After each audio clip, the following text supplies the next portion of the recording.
हे hi everyone, welcome back to my channel. तर आजच्या मिनी व्लॉगमध्ये मी तुम्हा सर्वांच्या मनापासून स्वागत करते. तर आज आपण भाजीपाला फ्रीजमध्ये कशा पद्धतीने स्टोअर करून ठेवायचं ते बघणार आहे. तर बरेचदा काय होतं, फ्रीजमध्ये भाजीपाला स्टोअर करताना आपण बऱ्याचशा चुका करतो, ज्यामुळे आपला भाजीपाला टिकत नाही, लवकर खराब होतो. तर तसं होऊ नये म्हणून मी आज तुम्हाला या ठिकाणी एक टिप सांगणार आहे. तर बघा, या ठिकाणी मी एक प्लास्टिकची पिशवी घेतली आणि पिशवीमध्ये कारली आणि वांगी एकत्र करून ठेवले आणि न्यूजपेपर तर प्रत्येकाच्या घरामध्ये असतंच.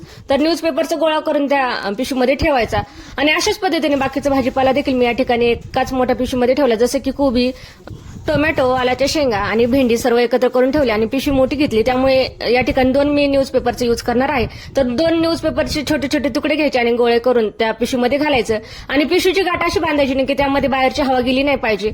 कोथिंबीर दिसायला खूप हिरवीगार दिसली आणि जेव्हा मी ओपन केली तेव्हा आतून पूर्ण सडलेली होती.